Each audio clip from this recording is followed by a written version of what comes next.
এই আভাস, কৃষ্ণর উপস্থিতির আভাস তো এখান থেকেই আসছে, কিন্তু ও কোথায়? কোথায় ওই কৃষ্ণ?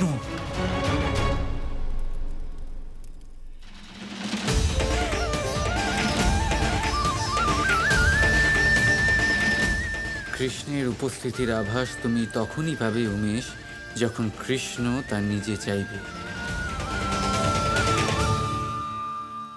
ব্যাস রাধা, আর বেশি সময় বাকি নেই। উমেশ নিজের নিয়ন্ত্রণ হারাতে চলেছে। কিন্তু কৃষ্ণ, তোমার কিছু হবে না তো? না রাধা, আমাদের কিচ্ছু হবে না।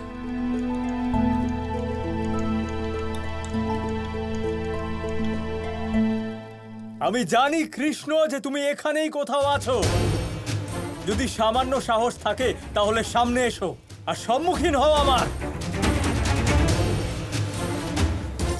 এসো কৃষ্ণ, নিজের পৌরুষ আর বীরত্ব দেখাবার এটাই একমাত্র সুযোগ তোমার, কারণ আজকের পরে তুমি জীবিতই থাকবে না।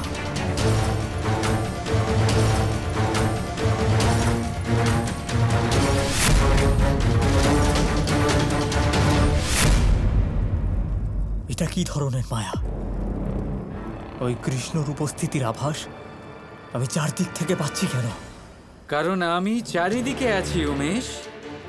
প্রতিটা স্থানে, প্রতিটা কোণায় আছি আমি।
তাহলে রাধা ঠিকই বলছিল, তুমি এখানেই আছো। আমার বিবাহ ভাঙতে এসেছিলে, এবার আমি তোমার শরীরের প্রতিটা অঙ্গ ভেঙে দেব। হ্যাঁ, আসলে ব্যাপারটা হচ্ছে উমেশ, কাউকে ভাঙার জন্য প্রথমে তাকে ধরে দেখাতে হয়। আমাকে ধরে তো দেখাও। এসো এসো, দেখছো কি? এসো।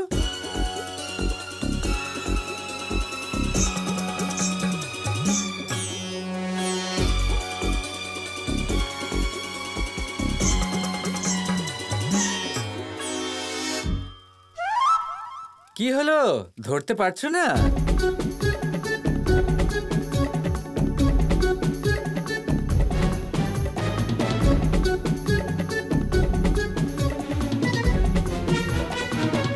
আরে উমেশ, কাকে খুঁজছো? আমি এখানে।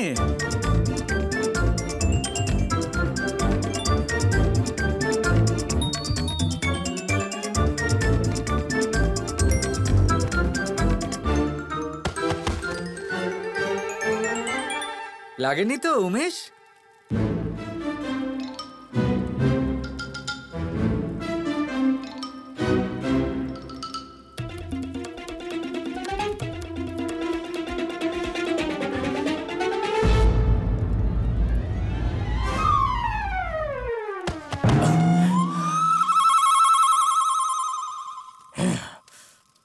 কি হলো, এটুকুই শক্তি আছে?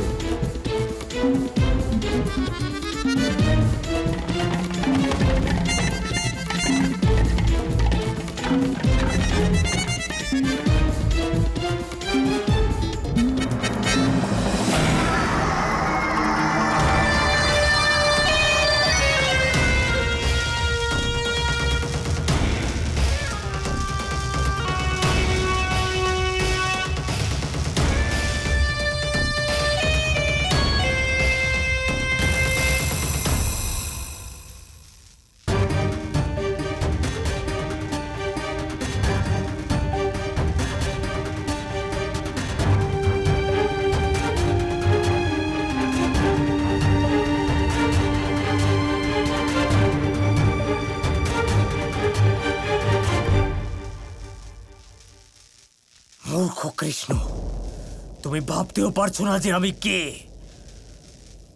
আমি কোনো সাধারণ মানুষ নই, অসীম শক্তির অধিকারী মায়াবী ভীমাসুর আমি।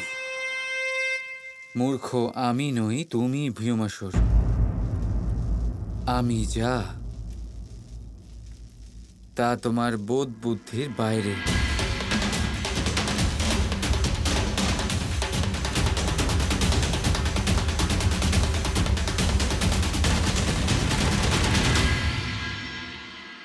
যশোদা,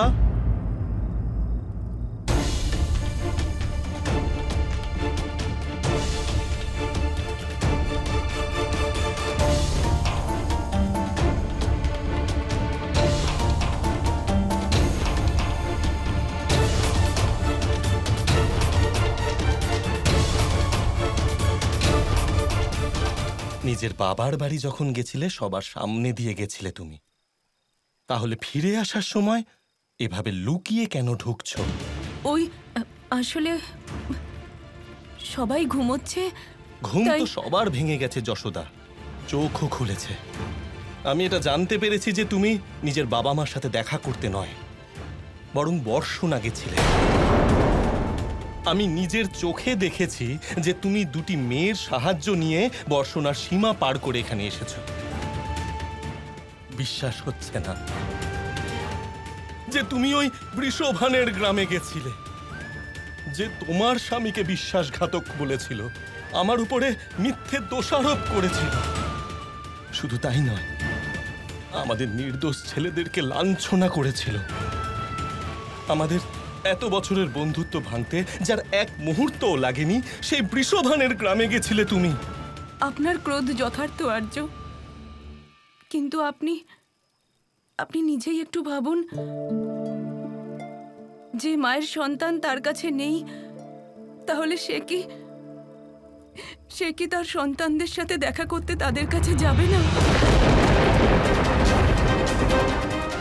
সন্তান?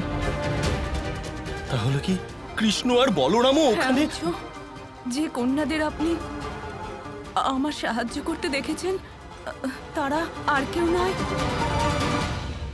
আমাদের কৃষ্ণ আর বলরাম।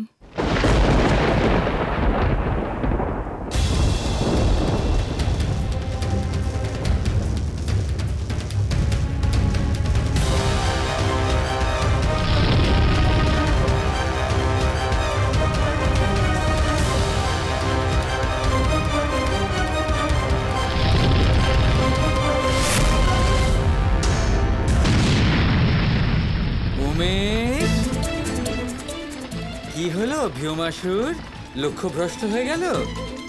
ঠিক আছে, আমি এখানে, মারো।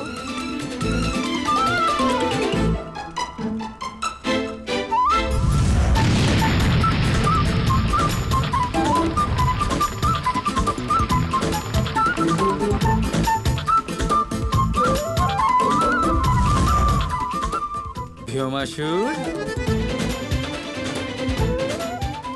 তাহলে তোমারও কিছু শক্তি আছে, কিন্তু ভীমাসুরের সামনে তুমি আর তোমার এই শিশু সুলভ শক্তি এক মুহূর্তও টিকতে পারবে না।